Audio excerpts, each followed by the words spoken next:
Company को, जिसको हमारी हुकूमत को देना पड़ा। और फिर अब हम इसके ऊपर पूरी जस्टिस अजमत सईद को इसलिए हम ले रहे हैं क्योंकि उनकी एक्सपर्टीज है, ये वो खास उनकी एक्सपर्टीज है, ये जो एहतसाब और करप्शन के ऊपर उन्होंने नैब के लिए भी प्रोसिक्यूटर रह चुके हैं। तो अब हम ये चाह रहे हैं कि जो दूसरा एनआरओ था वो भी सामने आए, जिधर आसिफ जरदारी को उन्होंने पहले वो जो सरे माल था उसका इन्होंने एनआरओ दे के वो पैसे दे दिए जो पाकिस्तान गवर्नमेंट को आने थे। फिर जो $60 मिलियन स्विट्जरलैंड में पड़ा था उसके ऊपर भी इन्वेस्टिगेशन करे। तो हम पूरा जस्टिस सईद को इसलिए रखा है क्योंकि वो समझते हैं, वो नैब के प्रोसिक्यूटर रह चुके हैं, तो वो ये समझते हैं दोनों केसेस का। जी, अगले कॉलर हमारे साथ हैं फहद जमशेद हैदराबाद सिंध से। जी अस्सलाम वालेकुम। अस्सलाम वालेकुम सर। जी क्या सवाल है प्राइम मिनिस्टर से आपका? सर मैं फहद बात कर रहा हूँ हैदराबाद से।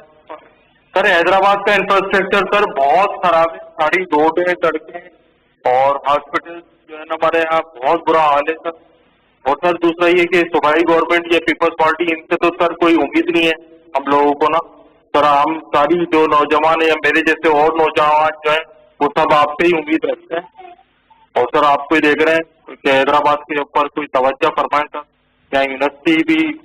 और सर हम वैसे ही जो है कोटा सिस्टम की ऐसे पैसे में सर बहुत इधर का हाल, इस पर खास आप तवज्जो फरमाए सर, यही। जी अर्ज ये है कि देखें 18वीं तरमीम के बाद सारा जो सेंटर से सारे इख्तियारात चले गए सूबे में, और पैसे भी सेंटर सूबे को दे देता है, तो ये सब कुछ सूबे के नीचे है। कराची हो, हैदराबाद हो, जितने भी सिंध के शहर हैं वो सिंध हुकूमत के नीचे हैं, और उनके पास बजट चला जाता है तो उसमें हमारे लिए बड़ा मुश्किल है। कराची के लिए तो क्योंकि जब वो जो फ्लड आया तो उसकी वजह से एक कमेटी बनी है सेंटर की और सूबे की, जो कराची के मसले हल करने के लिए निकली है। तो असल में तो सूबे की मसलन अब पंजाब गवर्नमेंट की जो भी पंजाब में है वो पंजाब गवर्नमेंट की जिम्मेदारी है, जिस तरह केपी गवर्नमेंट, जिस तरह बलूचिस्तान। तो इसलिए सेंटर का आइन के मुताबिक हम उसमें मुदाखलत कर नहीं सकते, या तो सूबाई हुकूमत का है, उसके बगैर नहीं कर सकते। जी अगले कॉलर हमारे साथ कौन है? अस्सलाम वालेकुम।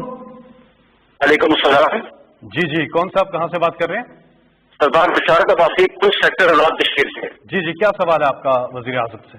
जब वजीर आजम सबसे पहले हम आपने कश्मीर इश्यू को सारी दुनिया में हाईलाइट किया, सारी कश्मीरी कौम की तरफ से आपको दिल की गहराई से मुबारकबाद पेश करता हूँ। जनाब वज़ीर आज़म, मैं पुंछ सेक्टर जावड़ा मटोर बटल हरीका से आपसे मुखातिब हूँ। आए रोज बिला फायरिंग हिंदुस्तानी आर्मी करती है, हमारे हर जगह पे नौजवान लाशें उठाते हैं, कभी हम बच्चों की मैयतें उठाते हैं और कभी खवातीन की मैयत उठती है। जनाब वज़ीर आज़म, आपसे हमारा मुतालबा है कि आप आज बहुत हमारी जितनी जो फ्रंट ऑफ बॉर्डर हमें टैंकर की जरूरत है। जनाब वज़ीर आज़म, बहुत महदूद पैमाने पर टैंकर तामीर किए जा रहे हैं और सारी आबादी की महरूम है। जी देखिए, ये बड़ी बदकिस्मती है और बहुत ही ट्रेजेडी है जो कि लाइन ऑफ कंट्रोल के ऊपर जो शेलिंग होती है और उससे जो लोग मुतासर है, और वो बहुत बड़ा इलाका मुतासर है। हमने हेल्थ कार्ड यानी हेल्थ इंश्योरेंस तो हमने यहाँ से पहुँचाई है उस सारे इलाके को, ताकि कम से कम लोगों के पास हेल्थ इंश्योरेंस हो। लेकिन ये एक बड़ा मसला है, हम इसमें यूनाइटेड नेशंस से भी और मुसलसल कोशिश कर रहे हैं हिंदुस्तान को प्रेशर डालने के लिए कि वो बेकसूर जो शहरी रह रहे हैं, जो बेचारे सिविलियंस रह रहे हैं, उनके ऊपर तो ये किसी तरह ये रोका जाए।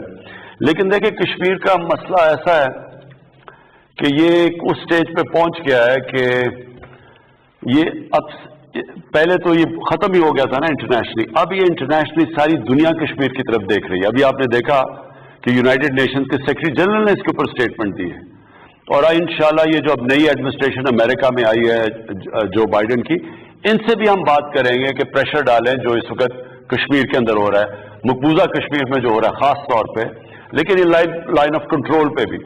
तो आप ये बेफिक्र हो जाएं, इसके ऊपर पूरी हम कोशिश कर रहे हैं हर फोरम पे। मैं इंशाल्लाह 5 तारीख को जलसा भी कर रहा हूँ कोटली में जाके जलसा भी कर रहा हूँ इसी चीज के ऊपर, अपने लोगों को भी हौसला देने के लिए। जो कश्मीर, मकबूजा कश्मीर में लोग इतनी दिलेरी से सह रहे हैं जो जुल्म है वहाँ, उनके लिए भी, और फिर इंटरनेशनल फोरम पे, मीडिया पे अपनी आवाज पहुंचाना, आगाह करना। तो इंशाल्लाह 5 को मैं वो भी कर रहा हूँ। जी, अगले कॉलर से बात करेंगे। मसूद साहब हैं इस्लामाबाद से। जी अस्सलाम वालेकुम मसूद साहब, आपका क्या सवाल है वजीर आजम से? वालेकुम सलाम सर, मेरा नाम मोहम्मद मसूद है जी। मेरा तल्लुक तरलई कलां पूरा सरदार इस्लामाबाद से है जी। जी सवाल। मेरी जमीन है जी ये तरलई कलां और गुड़ा सरदार में। यहाँ पे एक सोसाइटी है गौरी टाउन के नाम से, जिसके चला रहे हैं ये चौधरी अब्दुर्रहमान और उस्मान। ये जो है मेरी जमीन है, इन्होंने कब्जा किया हुआ है और ये इनके पास बहुत गुंडे हैं जी, और ये हमें बहुत तंग करते हैं जी। और मैंने 72 बार करार थाना में भी दरखास्तें दी हैं जी, और डीएसपी साहब से भी दरखास्त दी है जी, लेकिन कोई सुनवाई नहीं करता है। पासर लोग हैं जी, ये सियासी लोग इनके साथ मिले हुए हैं और ये मेरी जमीन पे कब्जा कर रहे हैं सर। मैं एक तो ये प्लीज नोट कर लेना आप, इनका नंबर भी ले लेना और इसका पता ले लेना। मैं आज सारों को, जो भी ये देख रहे हैं, एक प्राइम मिनिस्टर का सिटीजन पोर्टल है, उसके ऊपर अगर किसी की जमीन पे कब्जा है या किसी ताकतवर ने कब्जा किया हुआ है सरकारी जमीन पे, मैं आप सबको कहता हूं कि मेरे पोर्टल के ऊपर वो लिखवाएं। और मैंने एक ये जो सारे पाकिस्तान में कब्जा ग्रुप है, इनके खिलाफ ऐलान जंग किया हुआ है। ये वो लोग हैं, ये करते क्या हैं?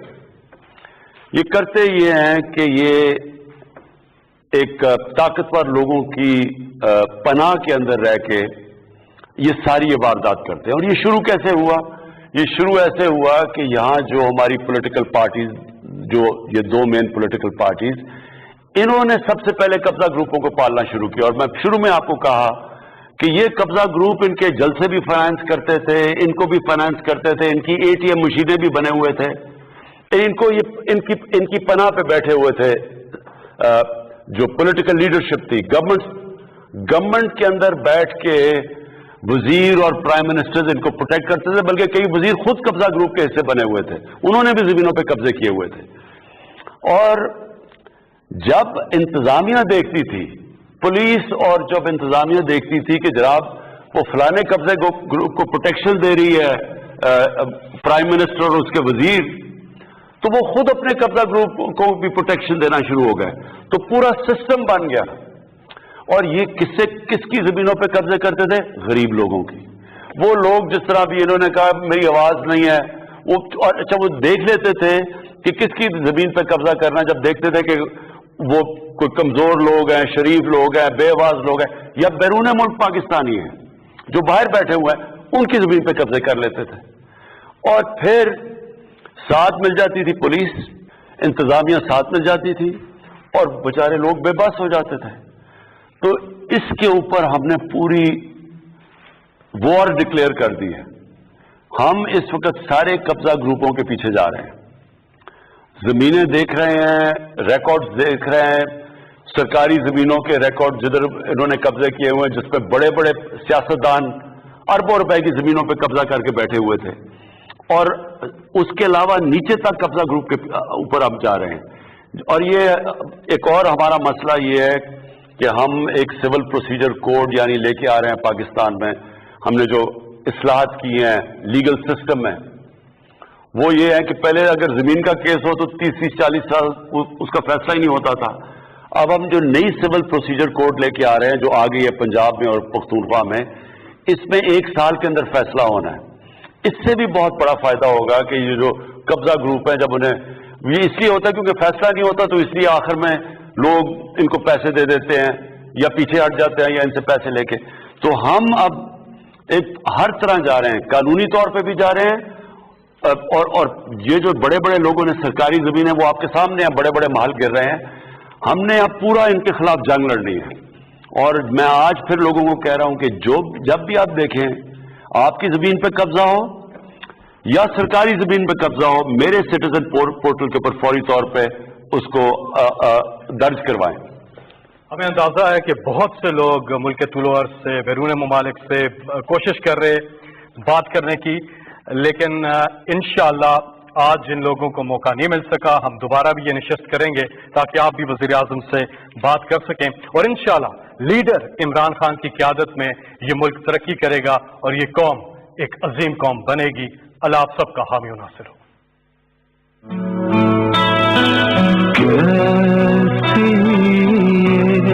ہوائیں چلی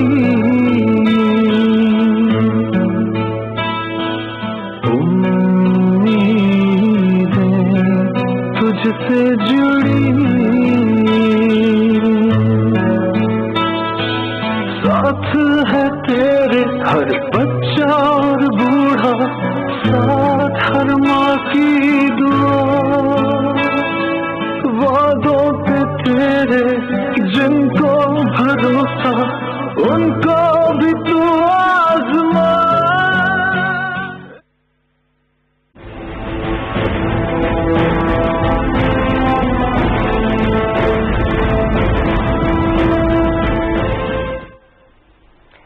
That was Prime Minister Imran Khan concluding his session with the citizens answering his queries, and a number of important issues were raised by the citizens in this session as well to the Prime Minister, which of course included the issue of tree plantation, particularly those of olives, and included also the issue of private schools, and of course the aftermath of coronavirus that affected these schools, and of course the Senate elections as well. Shahzad, very important issues raised.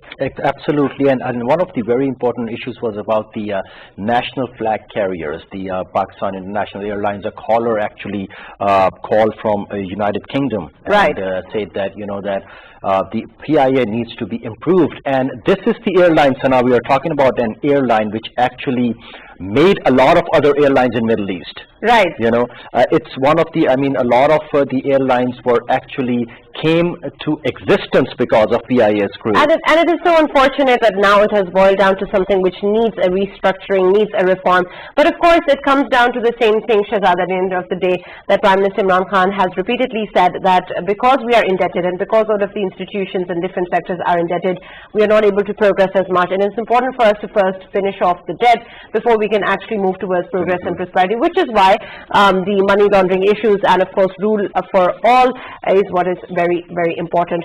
A wonderful effort, of course, by the Prime Minister to making sure that the citizens feel heard, and he did answer his queries very well, and I think these sessions will be continuing in the future as well, and we'll keep airing them. You can watch them on PTV News and PTV World as well. Stay tuned for more news and updates. It's goodbye from Shahzad and Sana.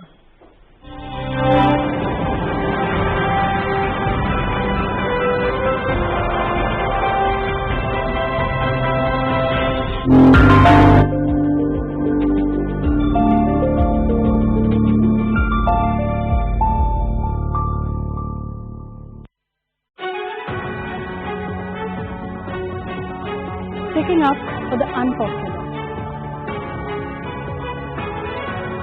calling out the controversial, upholding the right of free speech,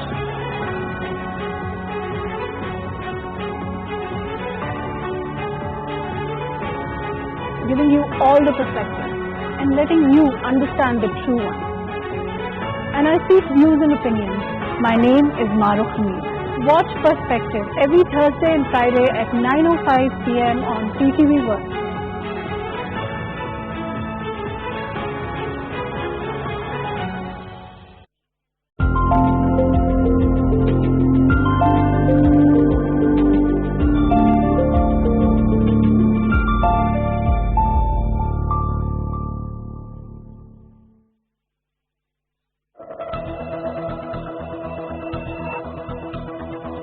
Politics is not everybody's cup of tea. In Pakistan, politics has endless possibilities. Politics is the art of the possible. But we have got you covered. Debates for in-depth analysis.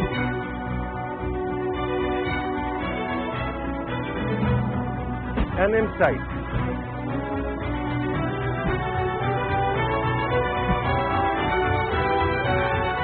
watch Politics Today every Monday, Tuesday and Wednesday at 9:05 p.m. with me, Farooq Fatah.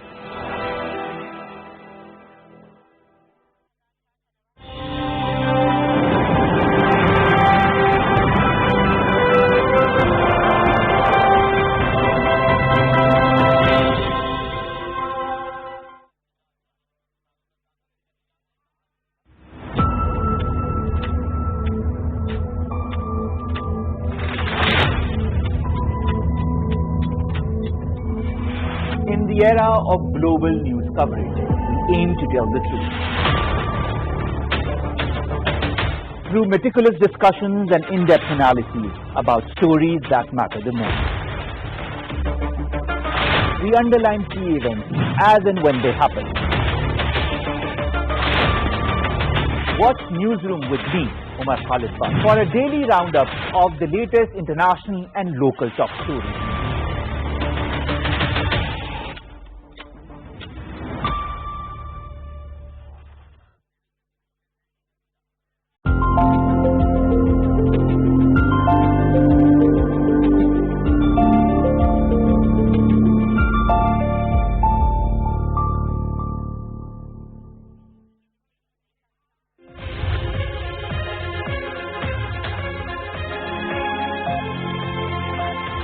What is the real Pakistani society about? What are our beliefs and what are our aspirations? Reflecting the true picture of our otherwise misunderstood Pakistani society. Reality versus perception. Where do we see our place in the global society? Join me, Fatima Shaheen, in rediscovering the real Pakistani society.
Seek the wisdom that will untie your knot.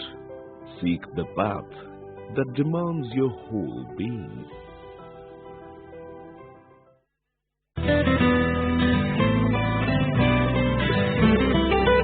Book is life. Book is hope. And book is light for the future.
Hello and welcome to Politics Today. I'm Paraf Petafi.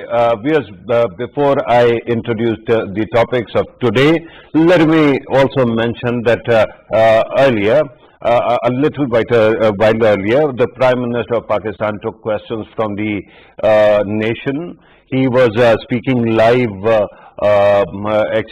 taking the calls live, and that transmission just ended. The Prime Minister spoke about various aspects from COVID-19 to development challenges in the country. And one thing that seemed very encouraging is that the Prime Minister took complaints from the rest of the country, various other parts as well, not only specific to Islamabad or Lahore or Karachi. Gilgit-Baltistan came under discussion, Balochistan came under discussion, various other parts of the country as well. And the Prime Minister spoke about more or less all important things, from environment to vaccination, from economy to accountability. And it seems clear that the Prime Minister's resolve has not dimmed since he took power, despite the fact that the opposition keeps on talking about, taking a long march against the government and also resigning from the parliament. We are going to talk about various aspects of the government policies as well. But in addition to that, let me also remind you, yesterday was the deadline of PDM's demand that the Prime Minister of Pakistan resign, or if he doesn't resign, then they are going to actually stage some kind of protest. But so far what we have seen, neither the government nor the opposition have resigned from their post. So what exactly is going on? What became of PDM? It seems that there is a difference of opinion within the ranks of PDM as well. The opposition parties seem to be divided between PDMP, that is Pakistan Democratic Alliance Movement, People's Party Group, and PDM-N, that is Noon League-led faction. We are going to talk about this as well, and then there is the question of Senate elections. If you remember, we have been talking about this for quite some time, and we have been highlighting that the government wants to have an open ballot. We are going to talk about the various aspects of that as well. In order to help us understand these issues, we are joined by Mohammad Ibrahim Khan Sahab, who is MNA of Pakistan Tehreek-e-Insaf, the ruling party, joins me in the studio. Thank you very much, sir, for being part of the program. Kaisar Ahmed Sheikh Sahab, who is MNA of Pakistan Muslim League Nawaz, and is very conscientious, speaks his mind no matter what his party's policy is, also joins us on Skype. Thank you very much, sir, for being part of the program. Arif Chaudhry Sahab, senior lawyer, legal expert and constitutional expert, also joins us on Skype. Thank you very much, sirs, for being part of the program. Let me start with you, Ibrahim Khan Sahab. You have tabled, you plan to table the bill, and actually by practically amending Article 226, and by doing so changing the nature of the secret ballot involved in the election of the senators. The question right now is, how do you actually propose you are going to do it? Because you don't have two-third majority. Once again, I'm saying it's not just bringing in a new law, it's making an amendment in the law. Right. And the amendment can be easily done with a simple majority. Amendment to the Constitution cannot be done through simple majority. I know. And you need a two-third majority for this one. In the way we are going about it, we are saying that anyone who is there to vote for any particular candidate for Senate will have to put everything down in writing, that who he wants to vote for is his personal choice, and on the back of it he signs. Okay. So with those signatures, it's not like you have to raise your hands, but you have to be documented that...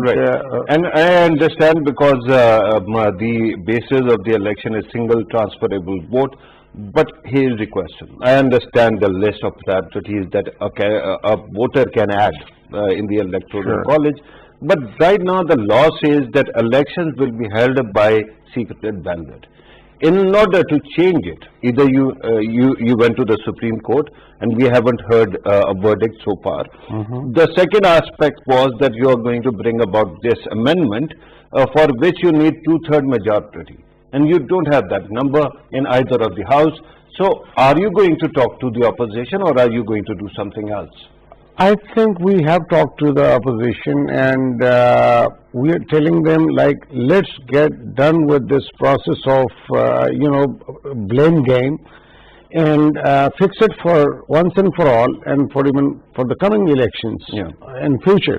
Right. That nobody should be raise hands against the credibility of the election. Yeah, that is a very interesting point. Let me bring in Kaisar Ahmed Sheikh Saab. Kaisar Saab, you must be listening to the discussion that is going on. The question right now is, the government is going to move this bill to amend the constitution, amend the bylaws.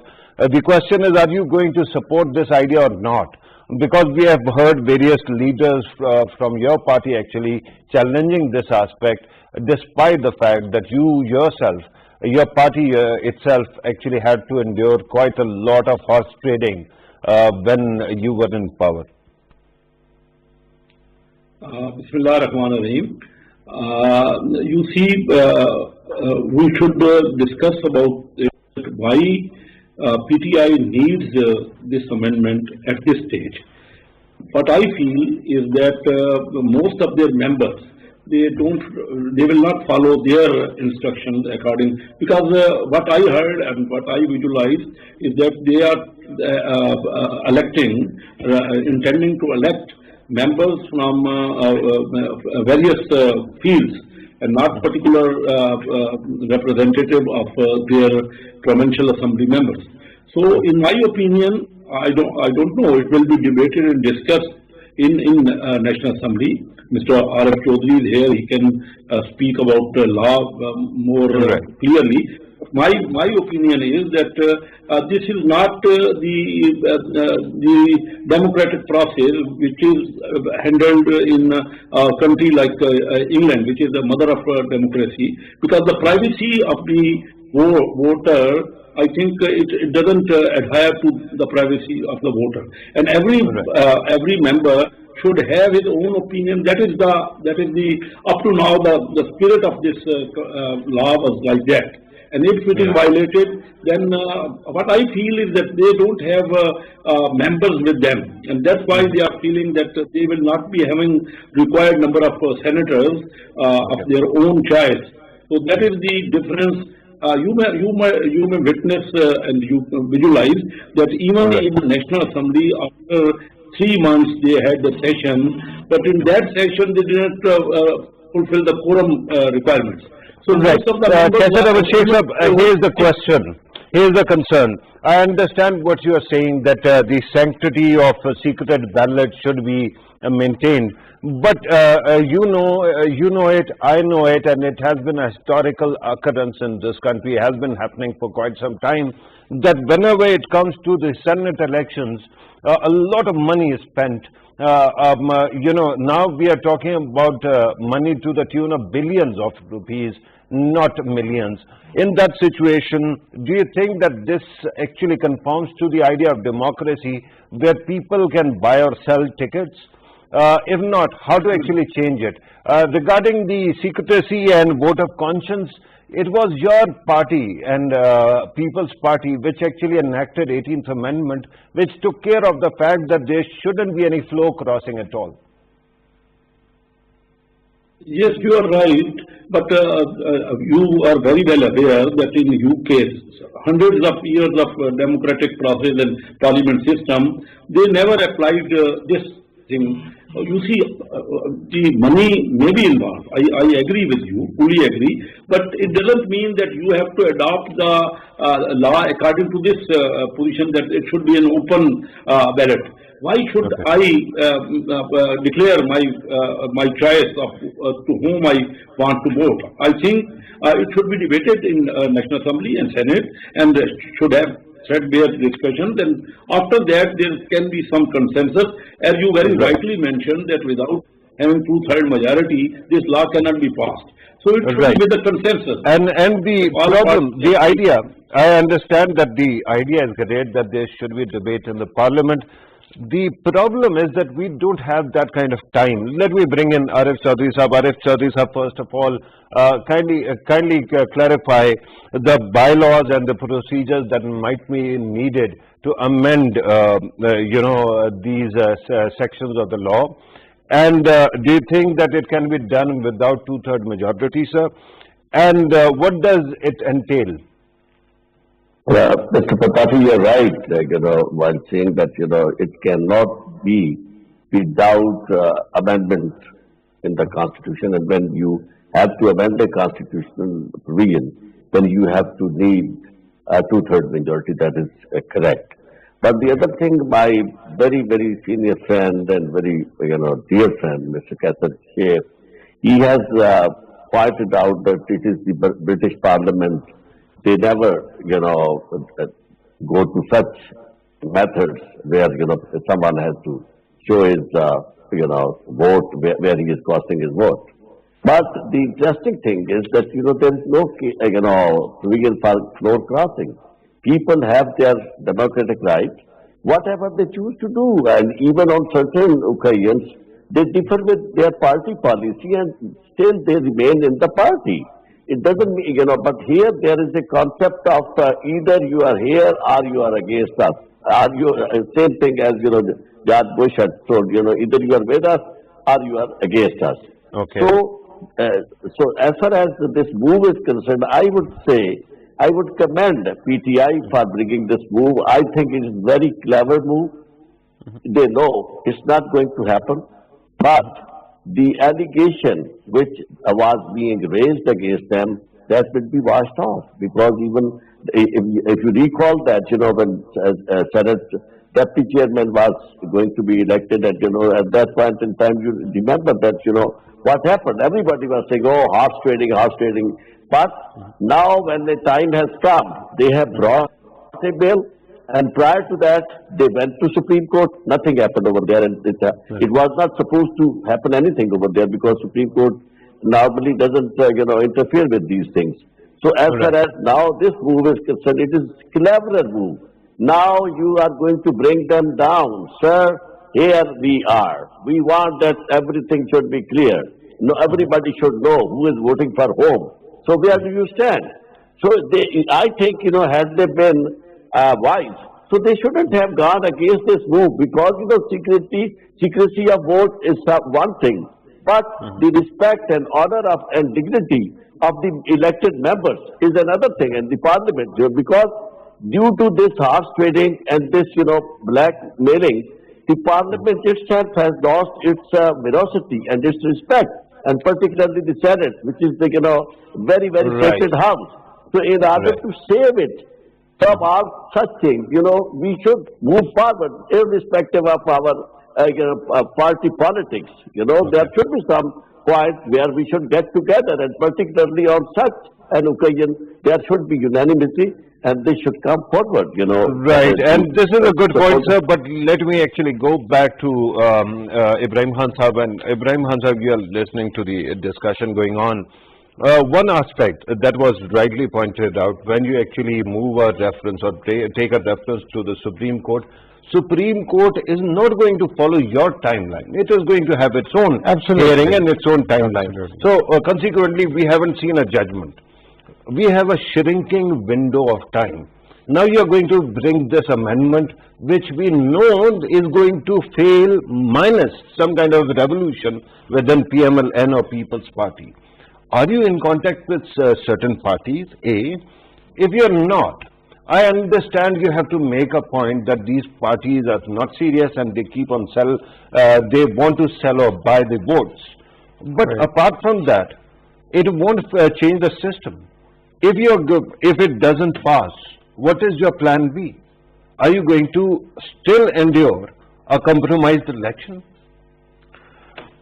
Actually, the purpose is to absolutely make a point that, look, we want to fix things once and for all, and let's do it together. We have gone to the Supreme Court. So the people of Pakistan should know that we want, even for our coming generations, to have free and fair elections and no finger pointing anymore. During the Nawaz Sharif's and Zardari's time, they also came up with this horse trading laws. Floor crossing law. Yeah. Floor crossing, okay? Yeah. So the people should not be voting against the will of the party directions. Right. In this particular case, this also is I believe it was 13th Amendment. I think so. Yeah. So, keeping that in mind, if we are saying like if somebody wants to vote for somebody else, he has the right to do so, provided then he has to resign first, get re-elected, and then vote according to his wishes if he is elected independently. Yeah, and I get that. My concern is that when, PMLN came up with the 13th Amendment and it was enacted, it had 2/3 majority. You don't have that. So you will have to either talk to PMLN or People's Party or preferably both. You don't seem to be talking to them. They don't seem in the mode to talk to you. And yet you have brought, or you are bringing this law or amendment. And then you have a shrinking time window because before 6th of March, you have to hold the elections. Fine. We make a clear point so the people of Pakistan know that we put every effort to make elections to be held as clear, as transparent as possible. Right. Okay. How many political points are you going to make? Okay. One, and secondly, if they do not, then they do not have the right to, after the elections, post-elections, get up and start, blaming or claiming that elections were not held fairly and whatever. Okay. Because then they will lose that stance of that moral high ground. Right. That means that you think that it is going to affect the opposition, not you? We are wholeheartedly trying to bring in a law where they should be, because it's good for everyone. And if it fails, and then elections are held, are you thinking that it is going to affect the opposition, not you? Because we took the stand, and we are the one who have basically held up this issue, and we are saying, okay, let's get together and let's fix it. Right. Kaisar Ahmad Sheikh Saab, let me ask you about another aspect. We are still talking about the possibility of government and opposition working together to ensure that the electoral process is improved upon. We know that for past 10-15 years, opposition and government parties have been talking about these matters, and yet somehow we end up finding more lacunae, and they keep on, increasing. But yesterday was the deadline of PDM. PDM said that if the government of Pakistan doesn't step down, you are going to agitate and you are going to bring the government down. That deadline has passed. What is your plan now? Yes, the voluntarily deadline was 31st of January. The Prime Minister and the government could resign as per demand of the PDM. But you see, now the things, we are having a meeting on 4th of February. In my opinion, this is another good opportunity between the Treasury benches and the opposition to come forward, to talk to each other, to discuss in the interest of the country, to have a full debate. Because this is an opportunity. The opposition also have various options available, and we can exercise those options. But it is, I feel that it is in the interest of the country. It should not only be that the government should only not only challenge. All the time they are challenging, they are asking us, the opposition thieves and looters and all that. And I think this is an opportunity. And also the opposition have been offering in the past that come sit together, have a charter of economy. So these are the various options are available still with the opposition. It should not be considered the victory or defeat of any party. I think Right. both the benches and opposition Kaisar Ahmad have Sheikh worked Sahab, it is great to hear you talk about these matters and opportunities. The question right now is that when you listen to your party's leadership, Maryam Nawaz, Shahid Khaqan Abbasi, umpteen others, they keep on saying that there is no room to talk to the government. And I understand and I respect your position that there should be talks. Unfortunately, it seems that your own party's leadership that is in control of policy right now is not in the mind to do it.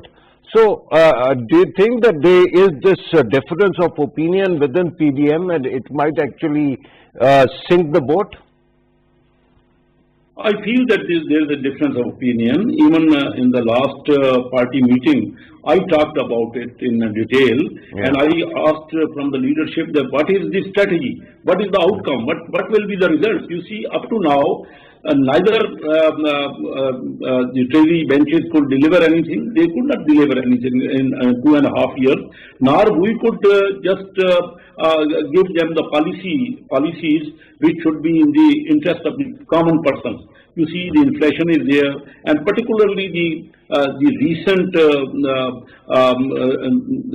report of the Amnesty International that proved that the main logic and main arguments of PTI was that to eradicate corruption. But that has further been enhanced. Just a quick correction. You're talking about Transparency International, not Amnesty, right?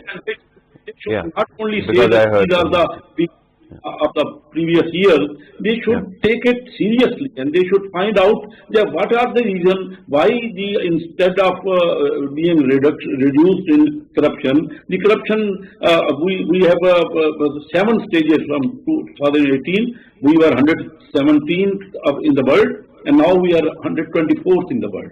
So what happened? Right. That should be the Transparency International's report has been addressed by the government of Pakistan as well. It has been pointed out that it is basically a perception index. It is not something that is objective.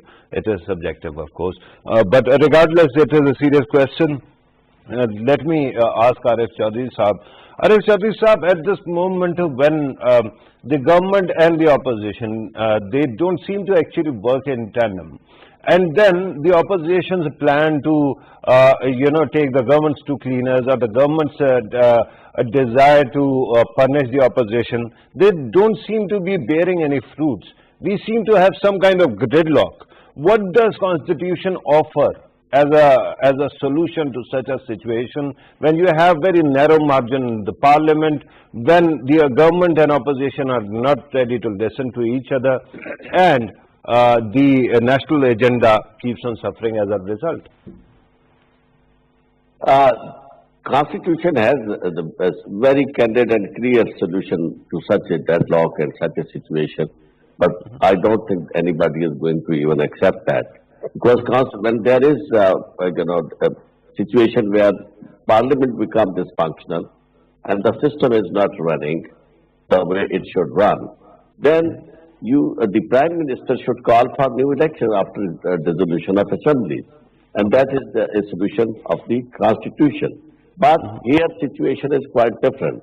From the day one, opposition is determined and pitched against the government to dislodge it.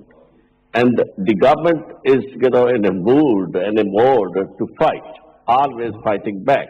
Both, having divergent, and even opposition has divergence within its ranks, and everybody is not on on one point, because you don't find any unison, you don't find any cohesiveness in the opposition, because these are 3 major components. One of them is Maulana Fazlur Rahman, who has nothing to lose but to gain, and one of them is Pakistan People's Party, who have a government, and then they don't want to lose that, piece of the cake.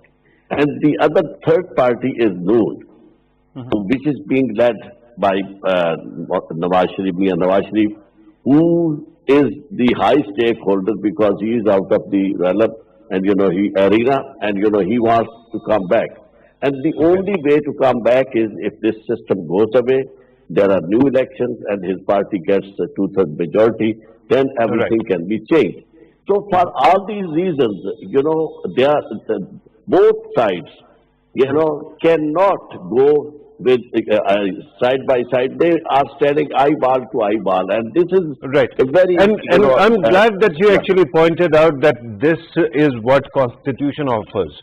But with due respect, in that you have identified the agency. Agency lies with the government. If it wants to hold new elections, it can actually, do away with the National Assembly and so on.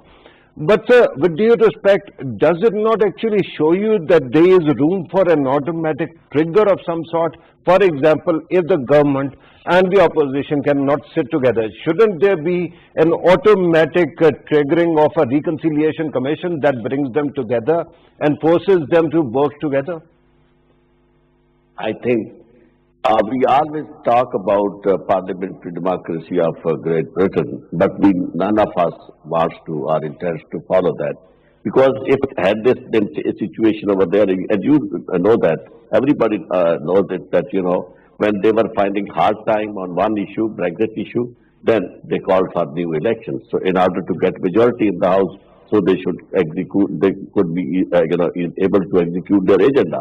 Had there been a political party of this kind, even right now in the seat of the governors, and they know that things are not moving the way they should, because neither they have majority, the real majority where they could move legislation in the parliament and they could run the affairs of the government, nor things are being controlled by them. They should have asked for new election.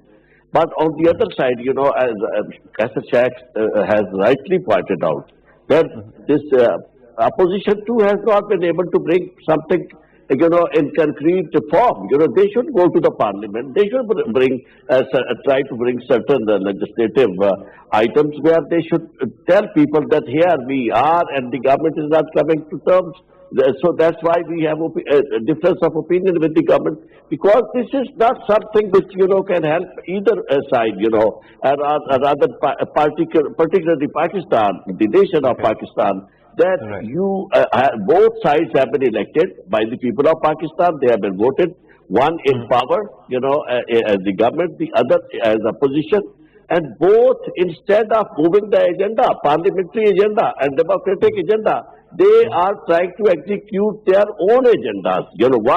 Maybe they blame Venom or whatever, the other side, looking for relief, whatever they want. So, this fiasco is going to ultimately tell upon the nation. Right. So that's a great point, sir. There has to be a middle ground. Prime Minister was just asked by one caller that why don't you offer NRO to the opposition? And then the Prime Minister said that these are bigger corrupt people. If you are going to do it, what is the logic of keeping all these small timers in the prisons? Let us then free them as well. And that kind of makes sense, right? It's a great point. Sure. But it is an argumentative point. The argument at this moment that you have to see is that you are a government and you are supposed to deliver to the people of Pakistan. Accountability is important, but you have to address the fact that you don't have that kind of numbers in the parliament which might be able to give you the kind of carte blanche to go after anybody you want to. At this moment, don't you think that governance is suffering? You haven't been able to hold local government elections. The price control mechanism is awry. It goes up and down. And there are many other problems. Instead of thinking that you are going to, hold everybody accountable just now, you can, work with all, solve the governance issues, and then in the next elections demand that you are given the kind of mandate which is needed to go after all these big fish. Once Musharraf gave them NRO, this is an outfall of an effect of that NRO that the nation is feeling, the effects nation is feeling. And the Prime Minister talked about this as well. 2 NROs, one to PMLN, one to People's Party. Musharraf gave it, and it ruined the economy. I understand it. Okay. But governance right now is suffering. No, governance has nothing to do with the 2/3 majority. Governance is simply you need reforms. You have to first enact certain laws, and then according to that you have to bring about changes. I agree to an extent that yes, there is always room for improvement in the laws and to facilitate or make amendments in the laws for the betterment of the people of Pakistan is one thing. But under the prevailing laws that are in place, that are intact, even those laws, if fully implemented, are good enough to take care of the issues that we are just talking about, like the price hike issue and issues of others. So our main problem that we are facing at the moment is not the law. Is that necessarily to be, urgently amended? No. What we Execution of the law. Execution of the law is the main and issue. here's an example. In order to hold the kind of elections that are needed for local government, you need, passing of laws or bylaws in the provincial assemblies. You need numbers. And in Punjab, it is further hung parliament, a very marginal majority you have got. Consequently, we haven't seen the local government elections being held. Similarly, there are mechanisms and a lot of, room for a lot of laws that might be able to give the government kind of biting force that is needed to bring about the change. The main reason for why the local government elections weren't held till to date were because we were making amendments and we were trying to sort out a way which can have a further devolution of power. Okay. And we have made all those amendments by now, and in a week or two we are announcing exact date on which the local government elections will be held. Right. You cannot announce that. It is the Election Commission that announces the schedule. We are going to do our part, that we are ready for it. Right. And, you can indicate to the Election Commission that absolutely. you want this election to be held. To be held. Okay. But are you really that averse to the idea of some kind of reconciliation? Not NRO, but some kind of reconciliation. Reconciliation, I have no issue with. Let's not mix up reconciliation in the cover of, serving somebody's personal interest. Okay. Let's not confuse reconciliation with the, National Reconciliation Order. Well, right. Yeah, the two are different. NRO and right. These are just the opposite to each other, and I don't think that they're a clash of interest of the two. And right. How can you go and talk to those who have looted and plundered this country and say we are doing for the best interest of Pakistan? Right. That will be a repetition of the Musharraf era. That makes sense. Let me go back to Kaisar Ahmed Sheikh Sahab. Kaisar Sahab, you're listening to the government's argument. The question right now that one has to actually look at is that the two major parties that are part of the PDM, they seem to be person-centric, right? Whatever happens, everybody is talking about how PMLN's leadership is quote-unquote being victimized, or a People's Party's leadership is quote-unquote victimized. Do you think that there will ever come a time when your party and the People's Party can rise beyond the interest of small families and actually represent the concern of their workers? As you rightly mentioned, that the governance matter is mostly involved, and PTI has not even a majority in the House, and Arif Chaudhry Sahab rightly mentioned that in this type of scenario, when there is nothing going to be delivered, and we are not in a position to legislate anything.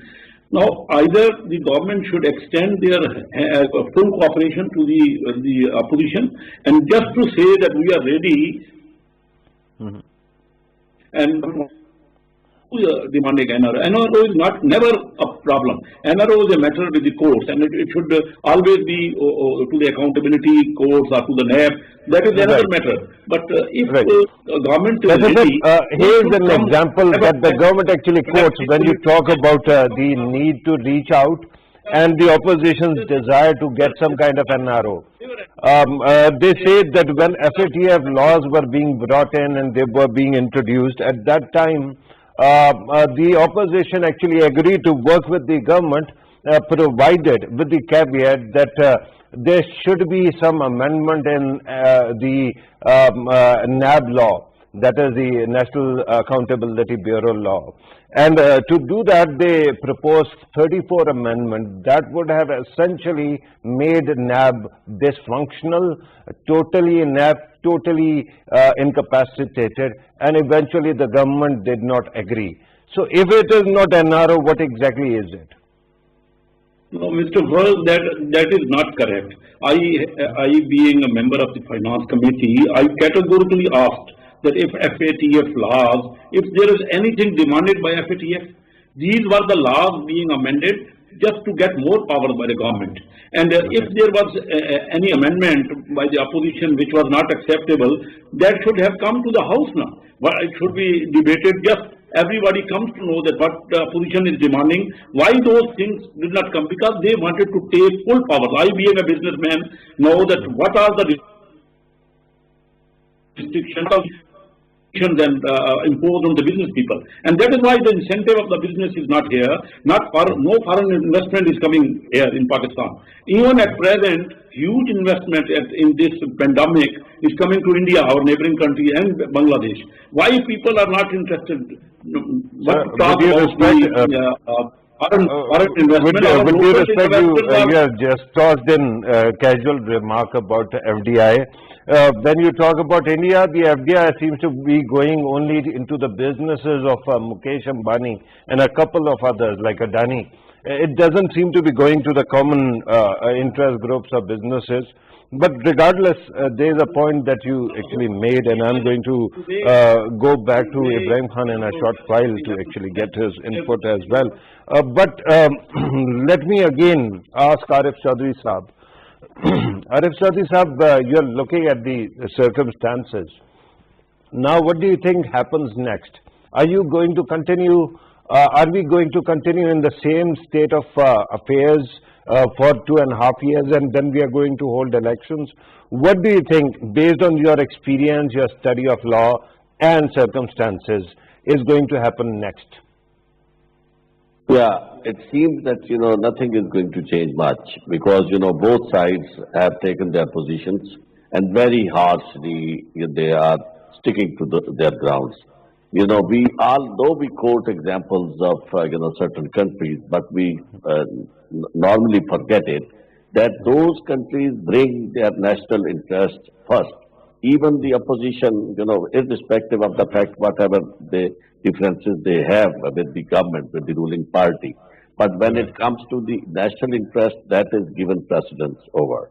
So here, it's very unfortunate, we can blame our stars all the time that, this is not happening. Because, until and unless they realize, both sides realize, as far as the opposition is concerned, they should realize that this is not only, the government who is going to be responsible for all what is going on, because, at the end of the day, people will see that, if the system fails, and ultimately, because there are, people are talking about, and overall, things are being discussed. So, if I am allowed to actually conclude on your behalf, what you are saying is that things are going to continue in more or less the same fashion, minus some kind of big jolt to the system. Right, sir? I'm told that we have run out of time. Ibrahim Khan Sahab, very quickly, if you want to talk about FDI, you have half a minute. Sir, all I'm saying is that all economic indicators are going in favor of the economy. The Pakistan's economy is picking up, and you can, I will give you a list of all those indicators which are improving, and the world is acknowledging that. All right. Okay, and reforms are there. Reforms are yes. I thought that you are going